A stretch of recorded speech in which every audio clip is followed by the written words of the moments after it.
Hey, all, Aaron Stelle here. I wanted to roll out the May WFG Client Advantage to you here. And I wanted to start out with something that I received this last week and just kind of show you a little bit about what people are saying about this program. And I found this interesting.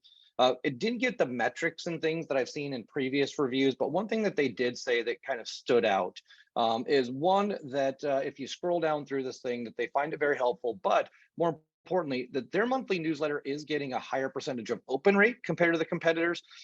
And they actually specifically mentioned the subject lines that we're putting in there for grabbing the reader's attention. So they said they can't necessarily directly tie it to a listing at this point in time, but it keeps them top of mind. And if you go down here, it's something that's valuable because they were spending a lot of time trying to figure out what to send this month. And now with this service, it's taken a ton of pressure off them. So I just wanted to share that. I do appreciate any kind of feedback we get, good, bad, or indifferent. So please do keep those coming. And with that, I'm going to go ahead and move on to exactly what this month's Client Advantage is. And I'm going to jump over here to, let's see here, give me one second.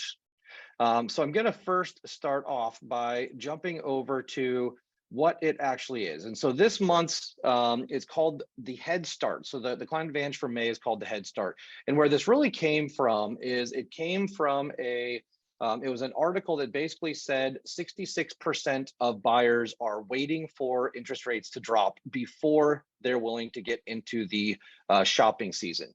And what we're seeing, if you kind of dive into the numbers, is that the housing prices aren't really going down. There are still buyers out there. So what this tells us is there's going to be a glut of people coming down the road that are basically going to flood the market with additional buyers. So inventory could be an even bigger problem. And I'm actually going to real quickly here jump over to the sales advantage and just kind of identify what we're trying to do with this. So the goal of this campaign is to really identify 3 different client types that we're finding in the market right now. The first one is the 66% that are just waiting to see what's happening with rates. And there are multiple ways that we can work with these people. One, figure out what rate or payment they think will actually be enough to make them jump back into the market. Then team up with a lender to figure out when that happens. So we have a list that's just ready for us to pull the trigger with. Second type of client is the one that's got a super low rate on their home. So they're waiting based on trying to figure out what to do with that next one.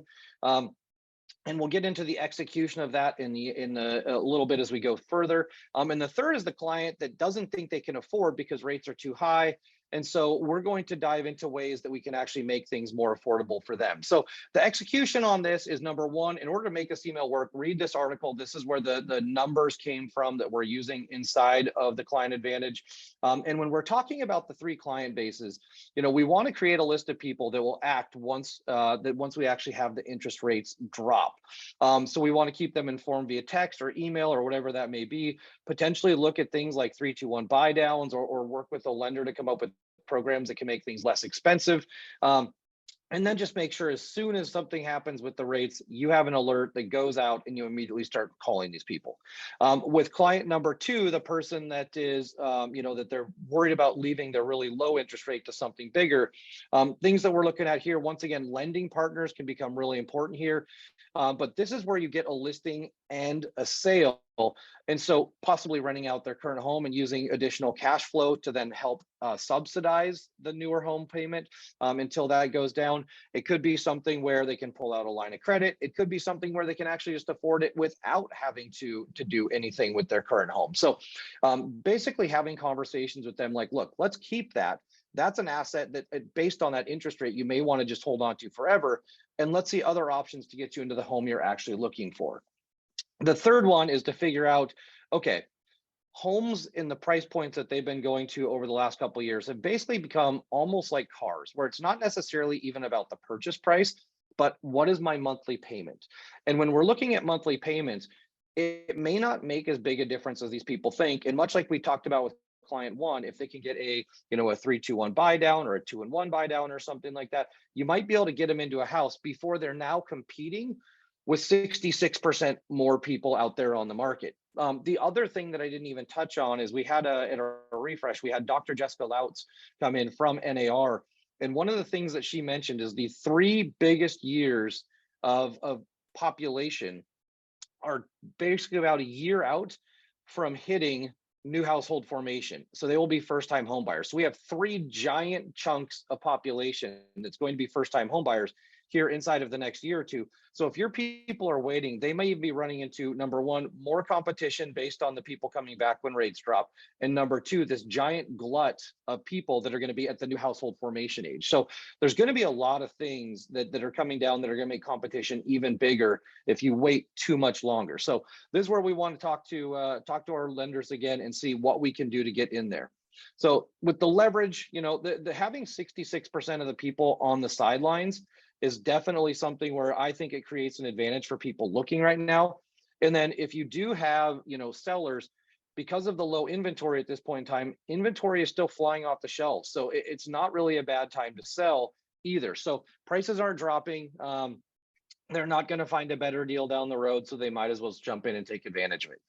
All right, so with that, let's dive back into the actual client advantage. So the things that we wanted to touch on is, number one, we wanted to position the agent as a financial asset to their client. So would you like a financial head start on 66% of the population? So we want to kind of put this almost like, hey, I'm getting you insider trading information that you don't get somewhere else. So you're more like a financial planner, once again, versus a real estate broker.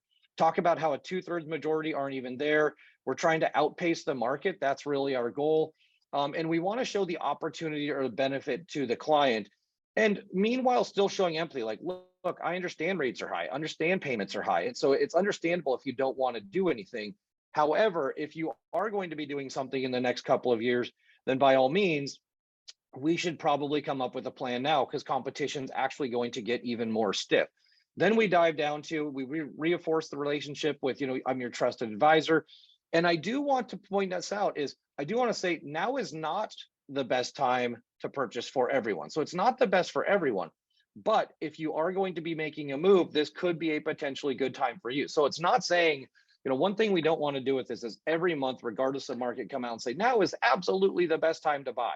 What we want to do is have a data-driven approach where we show them exactly why there are opportunities in the market, as long as they fit into these certain criteria. So once again, it's a temporary situation. Once rates go down, then these people are going to jump back into the market. And so now is your opportunity to get ahead of 66% of the population out there. Our text alternative is going to say, if I told you I could get you a financial head start on 66% of the public, would you want more info? And they're going to be like, absolutely. Like if you told me I'm getting a jump on 66% of the people on a stock, I would clean out my bank account and I would then put it into that stock. Granted, you were trustworthy. So found some interesting data, want time to chat. The way I looked at this from a social alternative standpoint is I really felt like you're winning the race. So if you look at this, especially this one, it's like people back here and you're taking off way out in front. And so when we're talking about this, like if you're waiting for rates to drop, I've come up with several scenarios where you can benefit.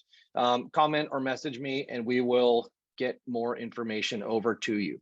So that is really the actual nuts and bolts of everything inside of the Client Advantage. As always, you will get it in a nice clean format. Here is the Word document. One thing I didn't touch on is that inside of that article, it does say, so 66% are sitting on the sidelines.